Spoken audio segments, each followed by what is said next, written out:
Hello, Capricorn, Sun, Moon Rising, and Venus signs. Kamusta kayo?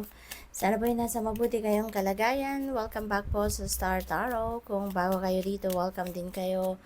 Thank you sa inyong support. I truly appreciate it. God bless you all po. Tignan natin ang mga messages ninyo. Sorry po for today.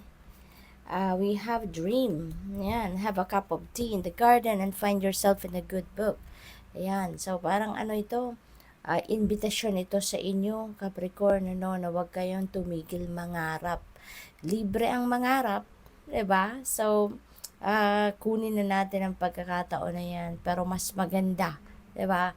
Kung yung pangarap natin ay may experience natin sa ating 3D reality. Kaya this is also an invitation for you na habang nangangarap tayo, let's do something about it, no?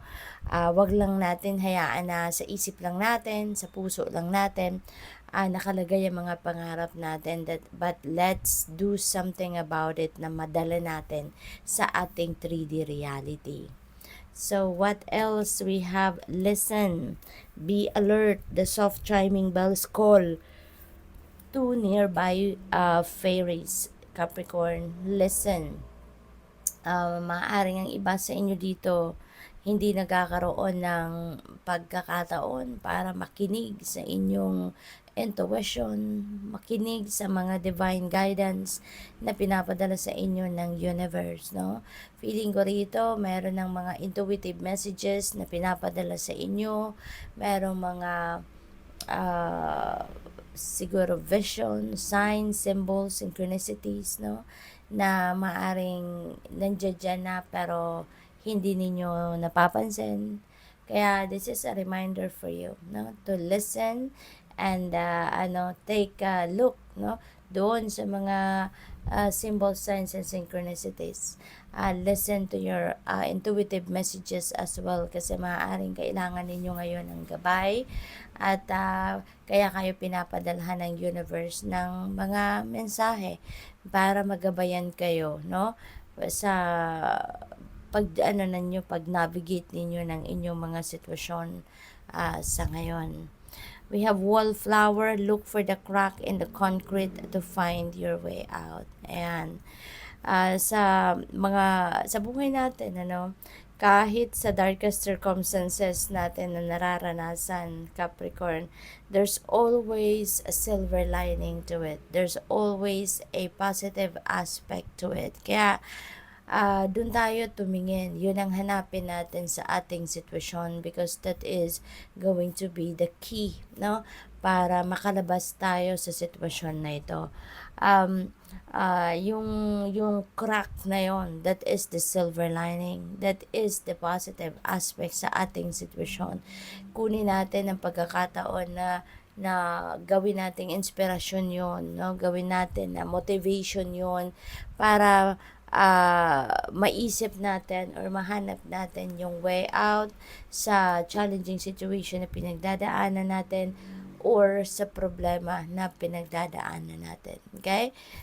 Lagi, no, sa mga problema, lagi at laging merong silver lining yan. Yun ang hanapin natin. Okay? We have bloom and attract more butterflies. Ayan. So, feeling ko, this is about time, no, for you to grow. This is about time for you to thrive. This is about time for you to evolve, no, into the best version of yourselves. Maaaring meron mga opportunities sa ngayon na magbibigay ng pagkakataon sa inyo to come out of your comfort zone. At yun, no, doon magsisimula ang inyong pagtatagumpay. No? There will be more opportunities once nag-grab ninyo ang maaring single opportunity na meron kayo. It might require you to come out of your comfort zone. Feeling ko mas marami pang oportunidad ang magbubukas para sa iyo kasi handa na kayo, no? Handa na kayong mag-expand, handa na kayong mag-grow, handa na kayo mag-embrace ng progress, no, sa buhay ninyo. So let's see what else for Capricorn. This is Knight of Emotions, and so there is an offer of love dito for some of you, Capricorn.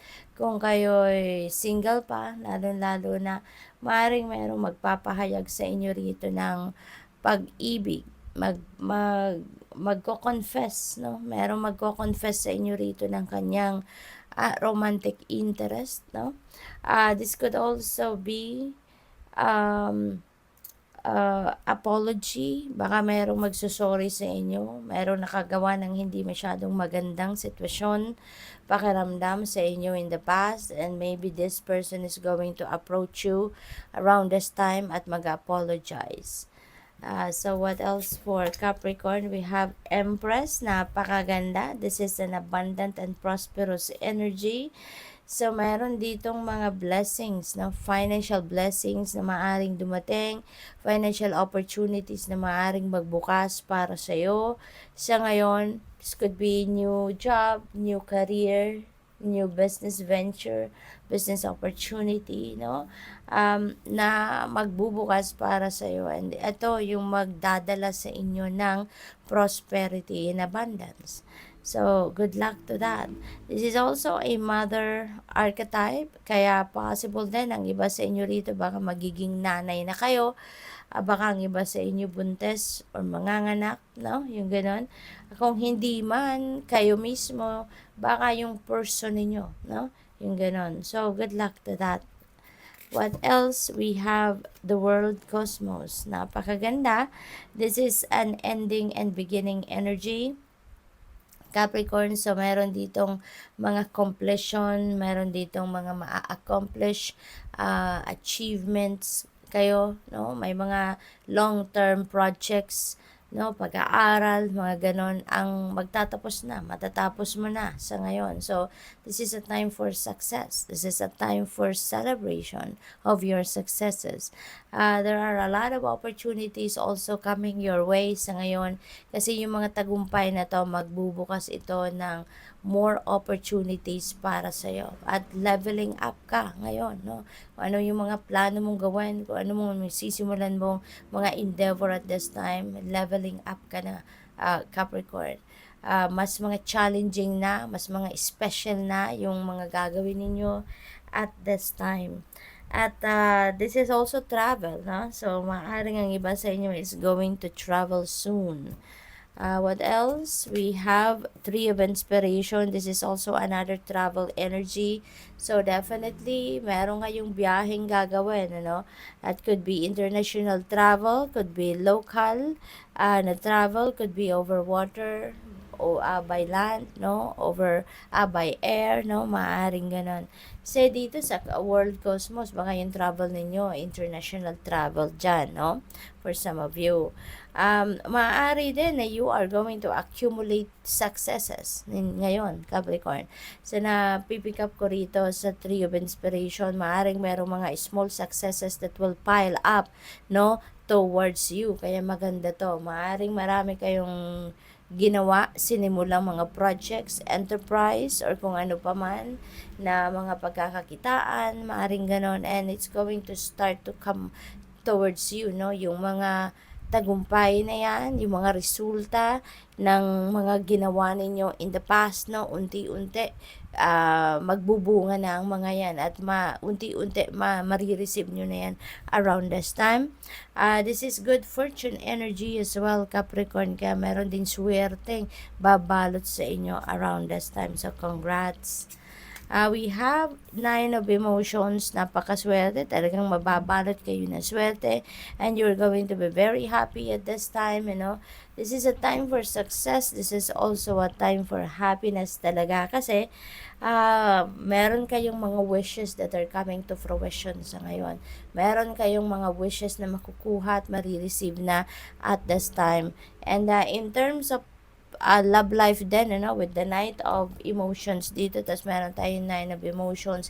Definitely, this is a time for falling in love, magiging masaya, exciting ang love life ninyo, no? Kung wala kayong love life, baka ngayon magkaroon na kayo ng love life. So, good luck. Thank you for watching. Love and light. Namaste.